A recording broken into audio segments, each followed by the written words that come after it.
రాష్ట్రంలో కూటమి ప్రభుత్వం ఏర్పాటయ్యి 18 నెలలు పూర్తయినప్పటికీ కూడా ఇంతవరకు కూడా అంగన్వాడీలకు ఇచ్చినటువంటి హామీ ఏ ఒక్కటి కూడా నెరవేర్చలేదంటూ కూడా రాష్ట్ర వ్యాప్తంగా కలెక్టరేట్లకు అయితే ఈరోజు ధర్నా చేస్తున్న నేపథ్యం కూడా కనిపిస్తుంది. ప్రస్తుతం విజయనగరం జిల్లాలో ఉన్న కలెక్టరేట్ వద్ద అయితే ప్రస్తుతానికి భారీ ఎత్తున ఇక్కడ నిరసన కార్యక్రమాన్ని కూడా తెలియజేస్తున్న పరిస్థితి కనిపిస్తుంది. ప్రధానంగా చూసుకుని మా డిమాండ్లు పరిష్కరించకపోతే రానున్న రోజులు మరింత ఉధృతం చేస్తామంటూ కూడా హెచ్చరికలు జారీ చేస్తున్న నేపథ్యం అయితే కనిపిస్తుంది. ముఖ్యంగా మనం పెండింగ్లో ఉన్నటువంటి 1810 సంబంధించినటువంటి మినిమం వర్కర్లకు సంబంధించినటువంటి పూర్తిగా ఇవన్నీ కూడా డిమాండ్లన్నీ కూడా నెరవేర్చాలని కూడా చెప్పుకునే నేపథ్యం కూడా కనిపిస్తూ ఉన్నాయి. అదేవిధంగా ముఖ్యంగా అయితే చూడొచ్చు. అయితే దీనికి సంబంధించిన ఎటువంటి డిమాండ్లు కావాలి, అసలు ఏమనుకుంటున్నారు, ఏంటి వాళ్ళ మాట్లాడి తెలుసుకునే ప్రయత్నం చేద్దాం. చెప్పండి, మీ ప్రధాన డిమాండ్స్ ఏంటి, ఏం కావాలి మీకు? మాకైతే కనీస వేతనం 26,000 చేయాలండి. ముఖ్యంగా ఎఫ్ఆర్ఎస్ రద్దు చేయాలి. తర్వాత రాజకీయ వేధింపులు ఆపాలి.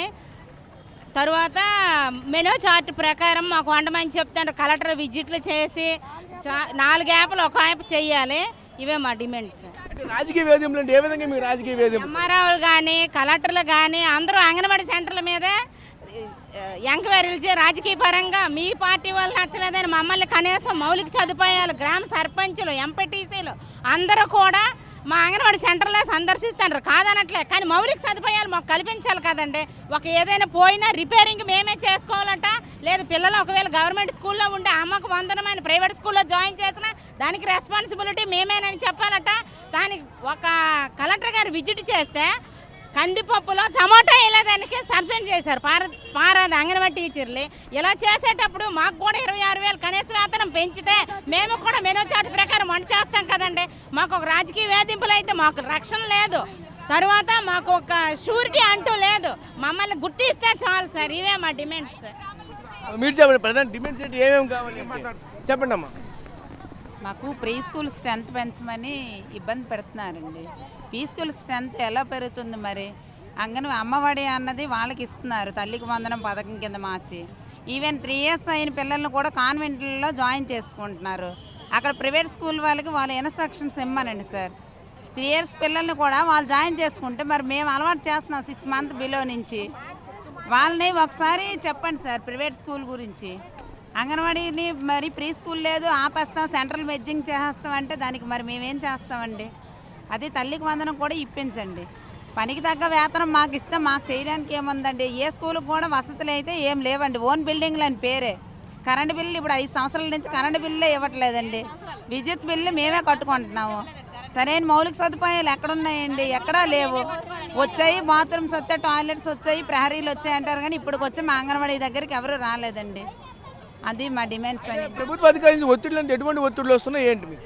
ప్రభుత్వ అధికారుల నుంచి అంటే విలేజ్లకి ఉన్నాయి సార్. ప్రభుత్వ అధికారుల నుంచి ఒక విలేకర్స్ ఏంటి అందరూ కూడా ఇది చేస్తున్నారు. మెయిన్ ఏంటంటే ప్రీ స్కూల్ మీద అందరూ ఫోకస్ పెట్టారు సార్. ప్రీ స్కూల్ స్ట్రెంత్ పెరగాలంటే మరి మాకైతే మాత్రం దీనివల్లనే స్ట్రెంత్ తగ్గింది సార్. మేము ముందు కూడా 6 months ముందు నుంచి ఆ పిల్లోడిని అలవాటు చేస్తే 3 years అయ్యేసరికి అమ్మకి తల్లికి వందనం వస్తుందని కాన్వెంట్లో వేసుకుంటున్నారు. మరి కాన్వెంట్స్ని ఆపమని చెప్పండి. కనీసం ఒక 5 years వరకు అని మేము చెప్తున్నాం కదా సార్. మాకు సిలబస్ ఇచ్చారు, దాని ప్రకారంగా మేము చేస్తున్నాం, ప్రీ స్కూల్ రన్ చేస్తున్నాము. దాని గురించి మేము ఒకసారి చెప్పండి సార్. కరెంట్లు ఉండాలి కానీ మా 2016 నుంచి కరెంటు బిల్లు ఇవ్వలేదు సార్. మాకు మా జీతం 11,500 మేము కరెంటు బిల్లు కూడా మేమే కట్టుకోవాలన్నమాట. మరి గవర్నమెంట్ మరి కరెంట్ ఉండాలని తెలుసు, ఫ్యాన్లు ఉండాలని తెలుసు, కానీ కరెంటు బిల్లు ఇవ్వాలని మాత్రం గవర్నమెంట్ తెలియట్లేదు సార్. గవర్నమెంట్ కరెంట్ ఉండాలంటే కరెంటు బిల్లు ఉండాలి కదా సార్. మేమేనా కరెంటు బిల్లు మేము కట్టుకోవాలి. మా 11,000 రూపాయలు 11,500 మేము కరెంటు బిల్లు కట్టుకోవాలి. 4,250 వస్తుంది. నిత్యావసర ఖర్చులు పెరుగుతున్నాయి. మాకు ఇచ్చే జీతం మాత్రం ఎప్పుడు పెరగడం లేదు సార్. మరి మేము కూడా నెల అంతా మా ఫ్యామిలీ కూడా బతకాలి కదా, అందుకు జీతాలు పెంచమంటున్నాం సార్. ఇంకా దీనికి సంబంధించినటువంటి లీడర్స్ కూడా ఉన్నారు, వాళ్ళతో కూడా మాట్లాడిపోయి చెప్పండి ప్రధానమైన డిమాండ్స్ ఏంటి, ఏమేమి కావాలి? ఈరోజు భారీ ఎత్తున వచ్చారు. టోటల్గా ఎంతమంది ఈరోజు సఫర్ అవుతున్న నేపథ్యం కనిపిస్తుంది ఏంటి? ఇదంతా గత ప్రభుత్వ హయాంలో 2023 డిసెంబర్లో మేమైతే 42 రోజులు సమ్మె అయితే చేయడం జరిగింది. ఆ ప్రభుత్వ సమ్మెలో భాగంగా మాకు ప్రభుత్వం అయితే కొన్ని డిమాండ్ పరిష్కారం నిమిత్తం కమిటీ వేసింది.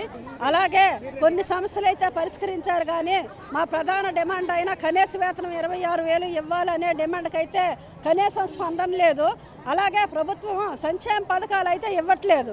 మా ఆధార్ కొట్టగానే గవర్నమెంట్ ఎంప్లాయీ అని చూపెడుతుందంట. మేమట గవర్నమెంట్ ఉద్యోగస్తులమాట. 11,000 గవర్నమెంట్ ఉద్యోగస్తులము ఎలా బతుకుతామో ఏటో మాకైతే అర్థం అవ్వట్లేదు. ఎందుకంటే 2019లో వేతనం పెంచారు, ఈ రోజుకి రూపాయి పెంచలేదు.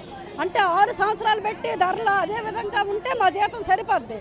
పెరిగే ధరలకైతే మట్టుకు హద్దు లేదు, మా వేతనాలు అయితే పెంపు లేదు. అదే కాకుండా మేము సరుకులు అయితే రేషన్ డిపో నుండి మేము సరుకులు తెస్తున్నాం. వాటికి కూడా కనీసం సరుకు రవాణా బిల్లులు లేవు, టీఏడిఎల్ లేవు. ఆఫీసులకు 10 సార్లు తిప్పుతారు, కానీ ఒక్కసారి కూడా టీఏడిఎల్ అయితే లేదు. మా ప్రధాన డిమాండ్ అయితే ప్రభుత్వము మాకు కనీస వేతనం 26,000 ఇవ్వాలి, లేదా సంక్షేమ పథకాలు వర్తింపజేయాలి. డిసెంబర్ 23 మేము 12వ తేదీన సమ్మె మొదలుపెట్టాము. ఈ రోజుకి 2 సంవత్సరాలు అయ్యింది. ఈ 2 సంవత్సరాలు అయిన సందర్భంగా మేము ఒకటే అడుగుతున్నాము, మీరు ఆ రోజు మినిట్స్లో పొందుపరిచారు మీ వేతనం పెంచుతామని. ఈ రోజు కనీసం 2 సంవత్సరాలు అవుతుంది, కనీసం పెంచలేదు. మేము ఒకటే అడగదలుచుకున్నాం, మీరు పథకాలైనా ఇవ్వండి, లేదా మా వేతనాలైనా పెంచండి. ఆ 2 చేయని ఏళ్ళ మాకు ఈ ప్రభుత్వం అయితే వద్దని మేము చెప్పదలుచుకున్నాం. సో చూసాం కదా, ముఖ్యంగా చూసుకుంటే ఒకటే చెప్పుకోవాల్సిన నేపథ్యం అయితే కనిపిస్తుంది. మేమైతే ఇట్లాంటి ధర్నా ప్రారంభించి 2 సంవత్సరాలు అయితే పూర్తయింది. ఏంటంటే ఆనాడు వైసీపీ ప్రభుత్వంలో మేము ధర్నా ప్రారంభించాము. ఆ రోజు ఇచ్చినటువంటి హామీలు కూటమి ప్రభుత్వం అధికారంలోకి వచ్చిన వెంటనే ఖచ్చితంగా మీ హామీలను నెరవేరుస్తామని చెప్పినటువంటి ఈరోజు ప్రభుత్వ అధికారులు కానీ ప్రభుత్వాలు కానీ ఏవి కూడా మమ్మల్ని అయితే పట్టించుకోలేదంటూ కూడా ఆవేదన వ్యక్తం చేస్తున్న పరిస్థితి కనిపిస్తుంది. 11,000 రూపాయలతో మేము ఎలా జీవించాలి, మేము ఎలా గవర్నమెంట్ ఉద్యోగులు అవుతామంటూ కూడా మరొక ప్రభుత్వాలను ప్రశ్నిస్తున్న పరిస్థితి కనిపిస్తుంది. ప్రభుత్వం నుంచి రావాల్సినటువంటి సంక్షేమం ఏది కూడా మాకైతే అందట్లేదంటూ కూడా మరొక వ్యక్తి చెప్పుకొస్తున్న నేపథ్యం కూడా కనిపిస్తా ఉన్నాయి. ముఖ్యంగా చూసుకుంటే ఏదైతే వీళ్ళకి రావాల్సినటువంటి బకాయిలు కూడా ఇంతవరకు కూడా ఏవి కూడా చెల్లించలేదంటూ కూడా ఆ విధంగా రాజకీయ వేధింపులు, అధికారుల వేధింపులు కూడా విపరీతంగా ఉన్నాయంటూ కూడా మరొక వైపు ఆవేదన వ్యక్తం చేసిన నేపథ్యం కూడా కనిపిస్తూ ఉన్నది. ముఖ్యంగా చూసుకుని కనీసం మౌలిక సదుపాయాలు కూడా కల్పించకుండా మా పైన ఒత్తిడి తీసుకొని వస్తే ఎలా అంటూ కూడా మరొక వైపు ప్రశ్నిస్తున్న పరిస్థితి కనిపిస్తున్నాయి. ప్రస్తుతం ఇది విజయనగరంలో కలెక్టరేట్ వద్ద ఉన్నటువంటి అంగన్వాడీల యొక్క తాజా పరిస్థితి.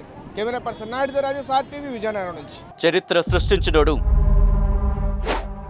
ఇప్పుడు ఆ చరిత్రని తిరగరాయబోతున్నాడు. అబద్ధాల గోడల్ని బద్దలు కొట్టి నిజాలను రాగా మీ ముందుంచబోతున్నాడు. నిజమైన వార్తల కోసం వెంటనే డౌన్లోడ్ చేసుకోండి రా యాప్ని.